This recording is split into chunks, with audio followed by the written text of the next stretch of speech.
अच्छा भाई, अब हमने बात करनी है सेकंड इक्वेशन ऑफ मोशन की। सेकंड इक्वेशन की कहानी कुछ ऐसी है कि मैंने बताया था फर्स्ट इक्वेशन का जो पैराग्राफ है तुमने उसको बिल्कुल याद रखना है सही से। क्या होगा, उससे तुम्हें हेल्प मिल जाएगी। वही वाला पैराग्राफ सेकंड में भी आएगा, वही वाला पैराग्राफ थर्ड में भी आएगा। एक चीज़ का डिफरेंस है, वो क्या है देखो। वही वाली बात, suppose a body is moving with initial velocity V I, ठीक है, undergoing acceleration A time T, but यहां पर एक नई चीज आई है कि distance covered by the body in this time is S, ठीक है, and its final velocity is V F. सारी चीजें सेम है, एस का इजाफा आ गया। मैं फिर बोल रहा हूं, अगर इंग्लिश वीक हो तब भी कोई मसला नहीं है, वर्डिंग से मत घबराना, कुछ भी लिख दो, लेट अ बॉडी मूव, कुछ भी एक्स वाई जेड लिखो, लेकिन ये जो मैंने ब्रैकेट में चीजें बताई हैं इनको लाजमी बताना कि ये चीजें इस डेरिवेशन में आएंगी, ताकि ये समझा जाए चेकर की तरफ से कि तुमने चीटिंग नहीं की है बल्कि तुमने अपने पास से लिखा है, ठीक है। आगे आओ, यहां तक लिख लिया। उसके बाद एक नई चीज आई है, हमने लिखा है कि now average velocity can be calculated as. Average velocity को कैसे कैलकुलेट करते हैं, बहुत आसान तरीका एवरेज वेलोसिटी को कैलकुलेट करने का। वी ए वी मैंने क्यों लिखा है, मैंने इसलिए लिखा है कि वेलोसिटी और ये छोटा सा यानी कि एवरेज वेलोसिटी, ठीक है। एवरेज वेलोसिटी क्या होती है, इस बात को अपने जहन में बिल्कुल बैठा लो कि average velocity is equal to we I plus V F upon 2। ये एवरेज वेलोसिटी होती है, ठीक है। इसको मैंने नाम दिया है इक्वेशन नंबर 1 का। ये इक्वेशन नंबर 1 है। इस तरीके से इक्वेशन बतानी है ताकि बिल्कुल बेहतरीन तरीके से हमारा पेपर जाए, ठीक है। इक्वेशन नंबर 1 आ गया। नेक्स्ट लाइन मैंने क्या लिखी है, टोटल डिस्टेंस ट्रेवल्ड। यकीनन बॉडी ने कोई डिस्टेंस कवर किया है, तो टोटल डिस्टेंस का हमारे पास डिस्टेंस का फॉर्मूला होता है S is equal to v multiply by t. हमारे पास फॉर्मूला होता है ये s is equal to v multiply by t. मैंने यहां पर वी ए वी क्यों लिखा, क्योंकि मैं ऊपर एवरेज वेलोसिटी की बात कर चुका हूं, दैट्स व्हाई मैंने लिखा है S is equal to V A V multiply by T, ठीक है। इसको मैंने नाम दे दिया, ये है मेरे पास इक्वेशन नंबर 2। आगे आओ, नाउ ये इक्वेशन बन गई S V A V multiply by T. तुम्हारे दिमाग में फौरन आएगा यार वी ए वी यानी कि एवरेज वेलोसिटी की वैल्यू तो मुझे पता है, तो मैं ऐसा क्यों ना करूं कि मैं एवरेज वेलोसिटी की वैल्यू को पुट कर दूं यहां पे। मैं क्या करूंगा, now putting the value of average velocity in equation 2। Equation 2 के अंदर मैं एवरेज वेलोसिटी की वैल्यू पुट कर देता हूं। कहां से लाऊंगा, अभी मैंने ऊपर बताया था एवरेज वेलोसिटी बराबर होता है वी आई प्लस वी एफ अपॉन 2 के, ठीक है। इक्वेशन नंबर 2 इस तरह बताओ उसको कि इक्वेशन नंबर 2 में शुरू कर रहा हूं, S as it is equal to as it is, बस वी ए वी की जगह पे वी आई प्लस वी एफ अपॉन 2 आ गया, उसकी वैल्यू आ गई, मल्टीप्लाई बाय टी। नहीं छेड़ा, कोई छेड़छाड़ नहीं करनी इसके साथ, बेला वजह किसी के साथ छेड़छाड़ करोगे तो नुकसान होता है, इसके साथ अभी छेड़छाड़ नहीं करनी, थोड़ी देर बात करते हैं।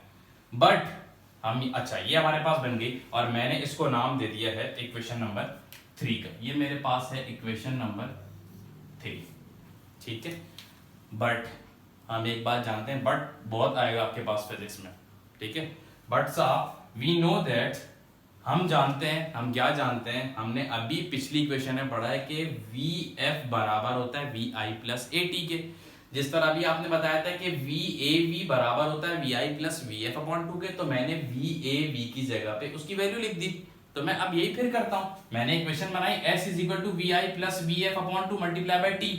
मैं क्या करूंगा, मुझे वी एफ की वैल्यू पता है, मैंने अभी निकाली पिछले इक्वेशन में, तो वी एफ की वैल्यू थी V I plus A T, तो मैं फिर से एक और लाइन का इजाफा करूंगा, now putting the value of V F in equation number 3। याद रखो ये जो लाइंस हैं ये देखने में एक लाइन होती हैं, लेकिन ये लिखने से आपका जो इम्प्रेशन है ना वो ऐसा जाएगा कि आप यहाँ पर कोई उसको जवाब नहीं मिलेगा कि वो तुम्हारे नंबर काट सके, ठीक है। तुमने क्या किया, वी एफ की वैल्यू तुम्हें याद थी, तुमने अभी पिछले क्वेश्चन में किया था V F equal to we I plus A T, तुमने बता भी दिया यहाँ पे। नाउ इक्वेशन नंबर 3 की हेडिंग दी ये वाली इक्वेशन, एस को सेम, कोई चेंजिंग नहीं है, इज इक्वल टू सेम, पहला वाला वी आई सेम, अभी तक कोई चेंजिंग नहीं की मैंने ऊपर से नीचे। वी एफ की जगह पे V I plus A T लगा दिया, बस नीचे वाला 2 यहां पर भी है, मल्टीप्लाई बाय टी यहां पर भी है, कोई चेंजिंग करी ही नहीं है मैंने, ठीक है। अब नेक्स्ट स्टेप, एस सेम चल रहा है इज इक्वल टू सेम चल रहा है, V I plus V I variable same है, ऐड करवा देते हैं, 2vi कर दिया plus A T as it is चलाया अपॉन 2 एज इट इज चलाया और मल्टीप्लाई बाय टी हमने एज इट इज चला दिया। ठीक है, यहां तक की बात हमारे पास क्लियर है। अब हमारे पास जस्ट 3 या 4 स्टेप्स रह गए, उसको आप देख लो।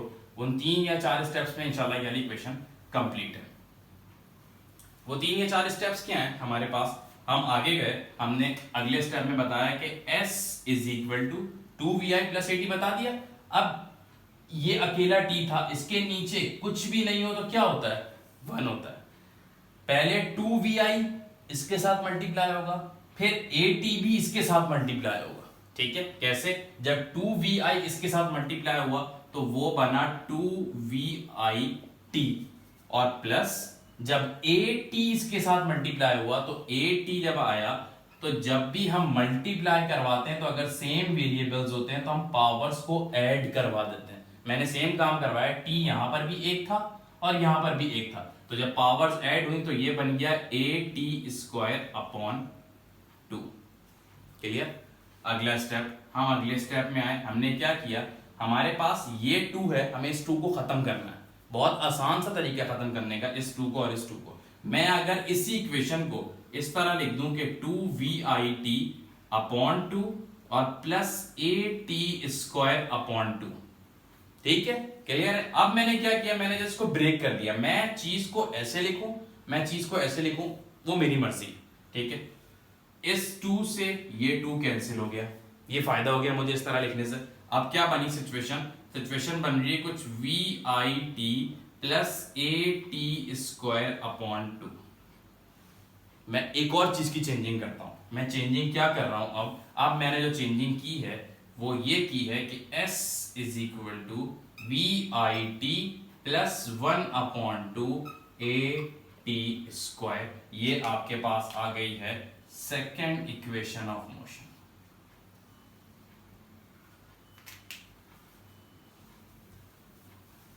ठीक है भाई, यहां तक ये हमारे पास अल्हम्दुलिल्लाह दिस इज सेकेंड इक्वेशन, ये आपके पास सेकेंड इक्वेशन बन गई है।